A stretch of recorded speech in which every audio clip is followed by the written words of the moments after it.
Welcome to another exclusive episode of From the Mind of Christine McConnell. So today's episode is going to be super fun and kind of simple. We're going to make a custom gift box. I did this for the skull puff video. I made a coffin, and that is what I'm going to make today, just because I got so much feedback of people being like excited about that and wanting to know how to do it. I would categorize this project as being like ephemera, meaning it's not going to last 100 years. It's going to be like if you find an old hat box from the 50s, like it's kind of warping and falling apart. So it is not made to last forever, but it is like a really fun, special thing to give a special gift away in. I'm packaging up an apron, and I just wanted to make, kind of the whole experience as fun and pretty as possible. So I went to a hobby store. I got project board, a fancy new cordless hot glue gun. So I'm excited to see how that works. I was going to get this project board, but it was or a cutting board, and it was like $70 or something. And I was like, I'll just use a piece of plywood. So I think there's places you can kind of cut costs or cut around corners doing this sort of thing. I think I'm going to keep this episode a little more conversational. So I don't know if the production value is going to be like insanely fancy, but it's going to kind of be more like we're just hanging out doing this project together. So let's get going. Okay, so the first thing I'm doing is drawing a grid on some project board. I don't know why I never thought to do this, but what I'm going to do in this instance is I will build a template box first. And that way you can just sort of like duplicate those shapes and just like punch out more of these boxes in the future, and then just keep that template set aside somewhere. I would say there's like a few things that you can kind of like get like inexpensive versions of or sort of like make at home yourself. But one of these like clear measuring things I feel like is so massively helpful, and I only recently started using them. And I always feel like it's been much harder any other way. So if you are going to splurge on something, I would say pick up one of these things. And I picked this up at Joann Fabric. So now that I have my grid sort of laid out, it's just a matter of deciding what the size of the box is going to be. I tend to like bigger boxes. I think you can, like the bigger things are, the more details you can put on them. So I think I'm going to make mine a little bit on the big side. Now, when this is you creating your own shape, like the sky is the limit. You can kind of design it however you want it to be.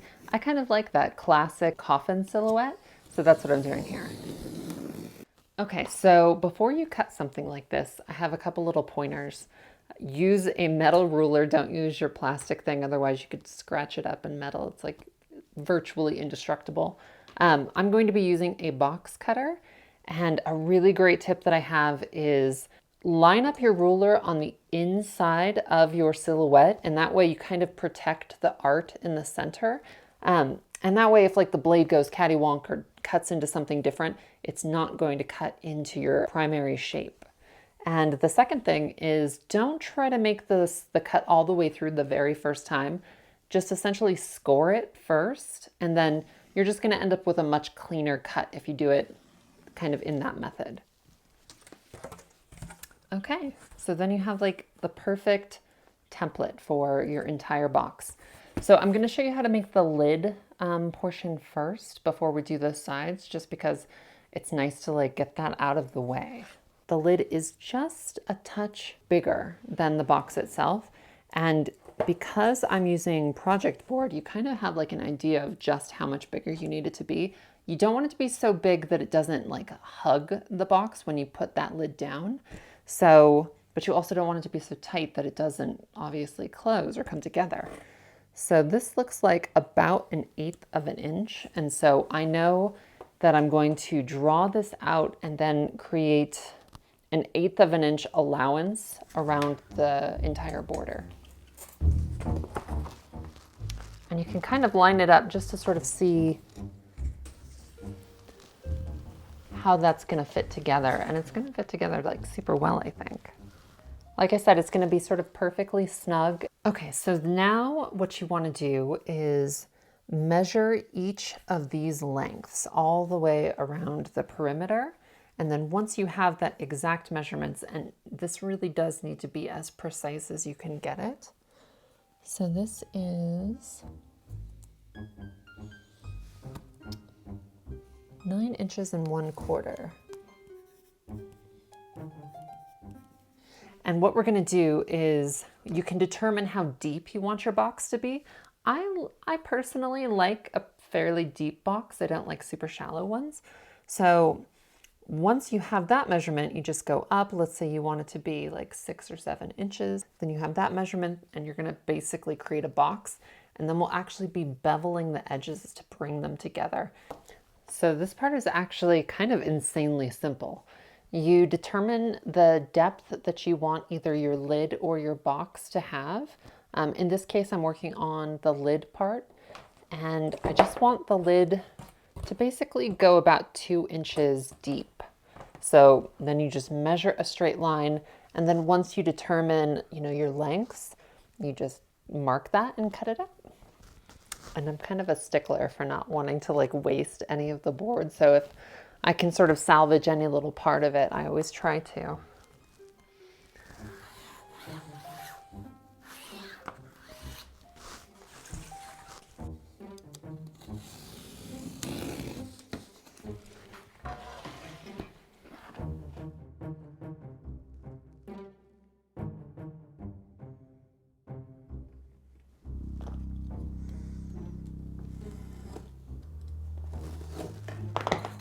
I always try to mark everything or just label it essentially so I don't accidentally throw out some critical piece later on.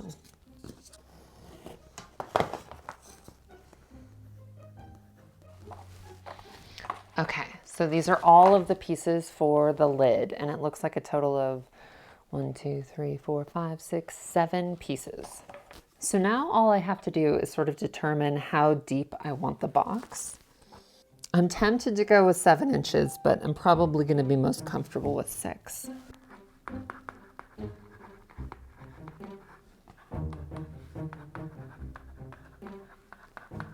So now I have my template pieces cut out. And like I said, I'm just going to use these kind of forever if I ever want to recreate this box. And now the simple part comes where you just basically, you lay out each individual piece onto another piece of project board and you just cut out all of those pieces. And once you've done that, you have all of your pieces ready to assemble a box. And I just remembered I'm going to have a window on the lid of the boxes. So let me show you really quickly how I do that. So this little strip of project board or foam core sort of stuff, I've cut it to 1 1/4 inches in width. And I'm just going to hold it flush against my lid template. And I'm going to go around all of the borders.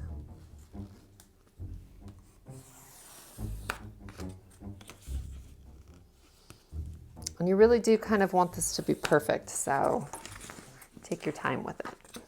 I'm going to do something different on the top and the bottom. So this is 2 inches of thickness. I'm going to mark that because I want the top and the bottom to come in a little bit more. That'll shrink the window just a bit. So I'm going to visually mark the center right there.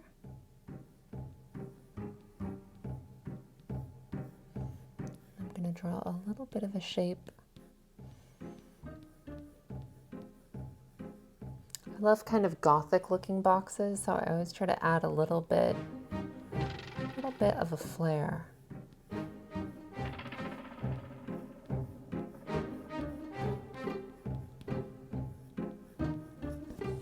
And I'm marking in pencil too, so it's like if it's not perfect, you can just erase it.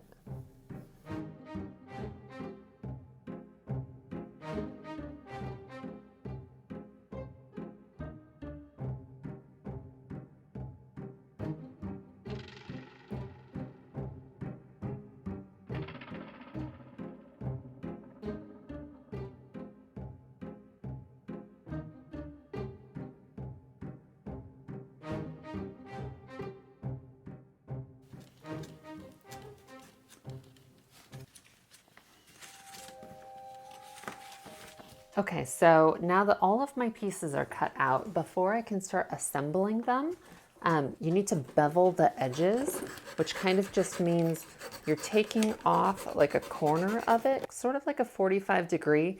If you were doing woodworking, this would have to be extremely precise, but because this is like essentially like a foam core board, if you cut off a roughly 45-degree angle on it, when you put those pieces together, there is a little bit of a squish that can happen.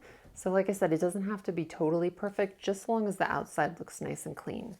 And you just want to do it on the insides of all of your pieces, except your big sheets.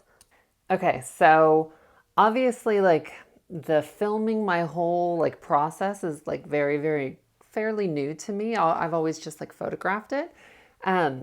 But one of the things I have discovered is if I'm working like this for like long durations of time, or like not even long, just like a few seconds, all the blood will like flow into my hands. And so when I'm being recorded, it's just like I'll look down and it'll just look like driftwood on the ocean, like has shown up, and like I'm like, ah. So anyway, I found out this ridiculous magic trick, which I don't always do, but if I put my hands up in the air right before I get like a really like close-up shot filmed, they look really pretty when I put them down. But if I like lean over like this for too long, they literally look like the crypt keeper. So I don't know if that's like applicable in your life at all, but I guess, I don't know, before you sign like your marriage certificate or whatever you're gonna sign, just maybe go like this first and then go like this, because your hand will look pretty.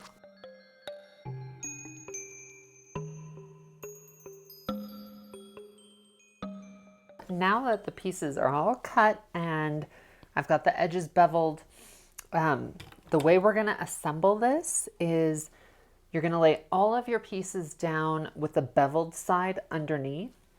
So this is gonna be the exterior of the box. And I'm gonna use packing tape to bring those edges together. And then once this is all sort of one piece, we should be able to just fold it in together and it'll make that shape. All right, so now that those are all taped, I'm going to just lift this up and it bends right into the shape that you need.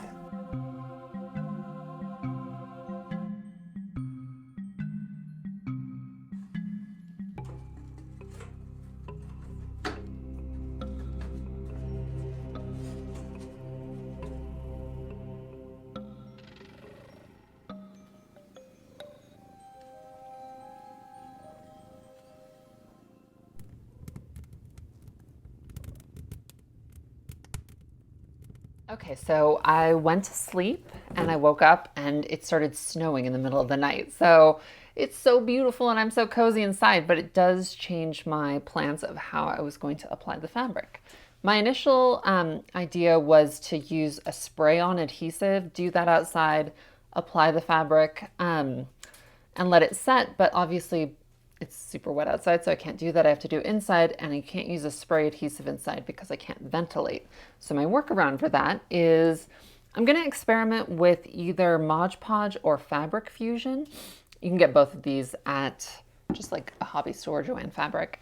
And I'm going to apply a very thin layer, blow dry it, because you don't want any moisture to sit on this material. Otherwise it tends to like warp or bend. So this is my workaround inside. I'm gonna use a hot glue gun to fuse like these inner joints just to add a little bit of extra security to it. And then essentially just start like icing this thing with pretty fabrics and laces. I've got the apron right here so I can sort of check the colors against it to make sure this is all gonna look beautiful.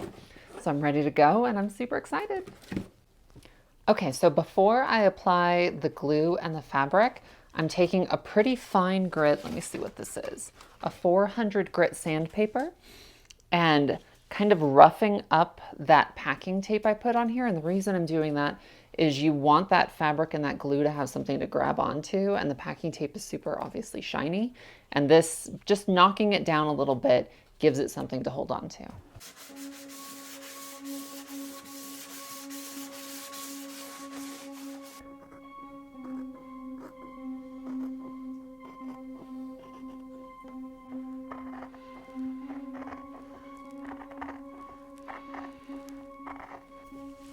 Okay, so I'm going to test either fabric, I'm going to test both Fabric Fusion and Mod Podge on like a little sample piece of this with a little scrap of the fabric, just so I can see like which is going to work better. I don't want any lumps, obviously, and I'm concerned Fabric Fusion will do that, but I do think this would bond it the best. So that's what I want to try first. Ooh, no, that's going to be it. That's going to be it. Okay, I actually don't need to test any further. I'm not even going to do the Mod Podge because I can see that this is going to do exactly what I wanted.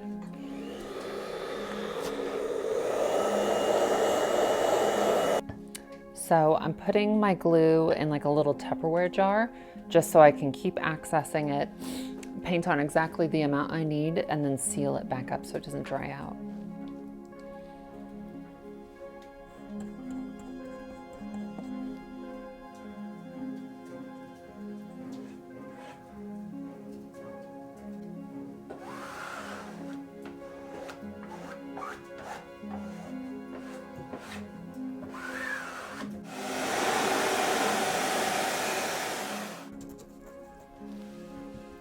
You really want to make sure you're getting your borders just so, like the center's important, but nothing's more important than the border where it's going to adhere. Otherwise it could potentially come loose and start peeling off.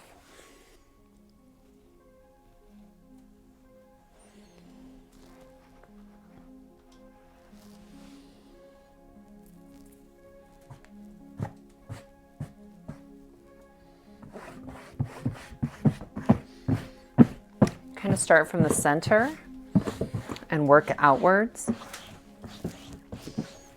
I mentioned before my mom used to be an interior designer, and she had like her own little kind of wallpapering business that she'd go around. It was a small business, and she was just doing it herself.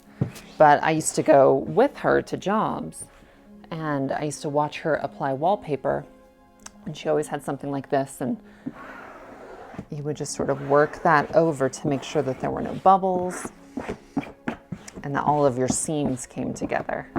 She was like a big stickler for like the pattern lining up correctly.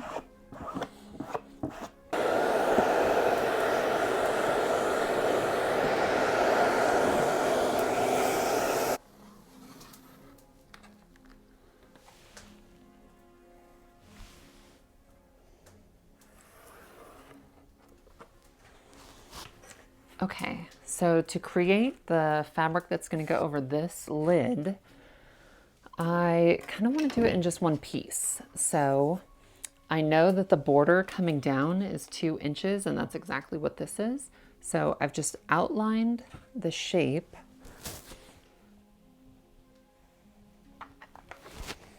And now to know what I'm going to be cutting out of those divots, if you take something clear like this, like a ruler, and you lay it down, if you line it up with the line of that interior perimeter and make sure it comes to a point, you can find exactly where the fabric is going to need to fold.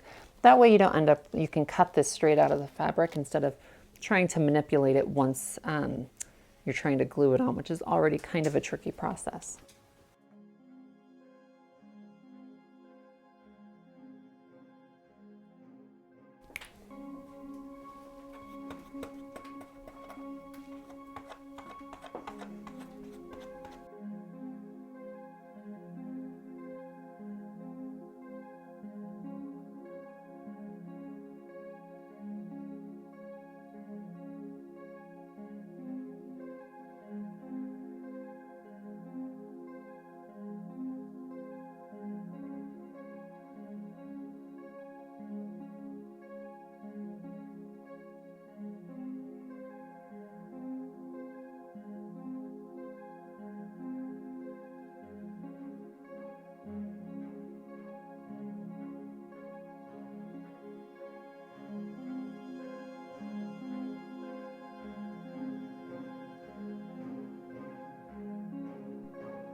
To cut out the fabric in the area where the window is going to sit, I took an X-Acto blade and carefully cut away from each section so I would have basically like little sort of pieces that I could glue back and pull taut, and that sort of keeps the fabric looking smooth on the front while keeping it secure on the back side.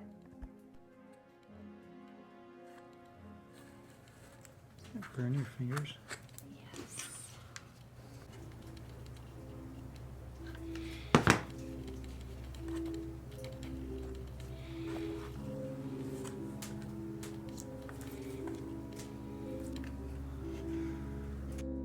I'm using some mat board, which is typically used for framing photos or pictures or anything like that.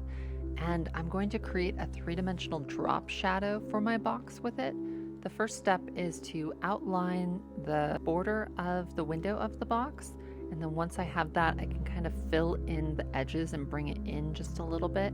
And I'm even going to add some sort of straps that go across the lower section. And I really just feel like this adds kind of like a really elegant three-dimensional effect to the box.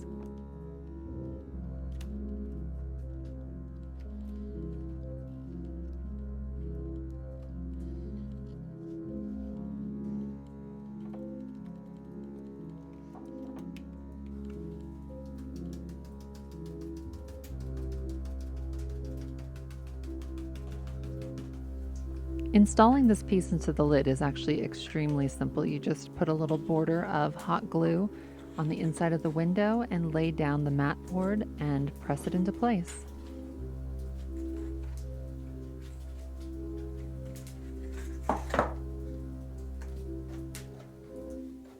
To create the glass window effect on the box, I used an acrylic sheet that I think was about 1/16 of an inch thick, and cut it out using the same technique that I applied on the project board.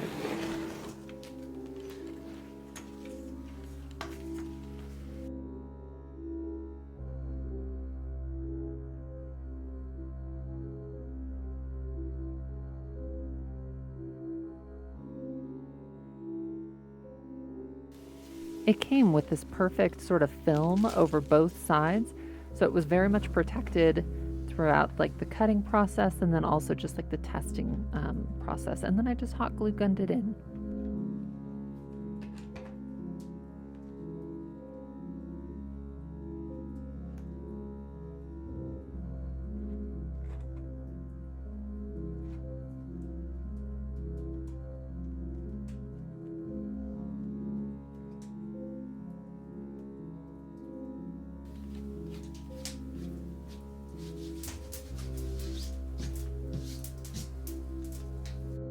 I ended up actually running out of the fabric fusion once I was finished with the exterior of the boxes. So I did end up switching over to the Mod Podge to apply the fabric like a lining on the inside of the boxes.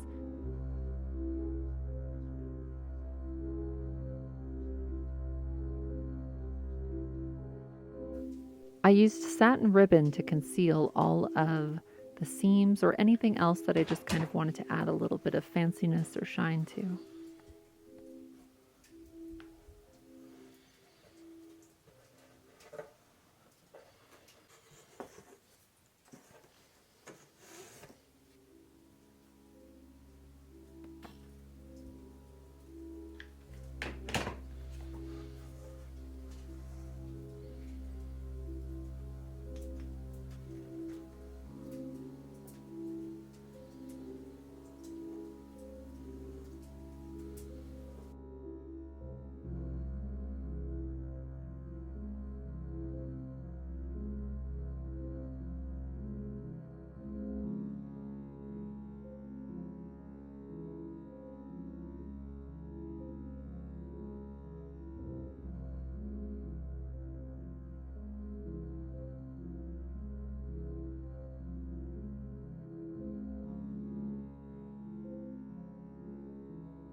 I wanted to create an old-fashioned pinstriping effect on the front of the box, so I used that disappearing ink pen to sort of outline where I wanted to paint. Then I mixed some just acrylic paint.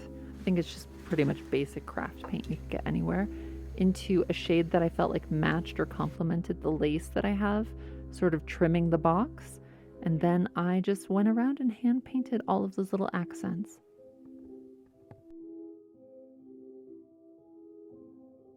It's beginning to get late, but I always feel like if I can think of one more thing that adds just a touch of magic, I always want to do it.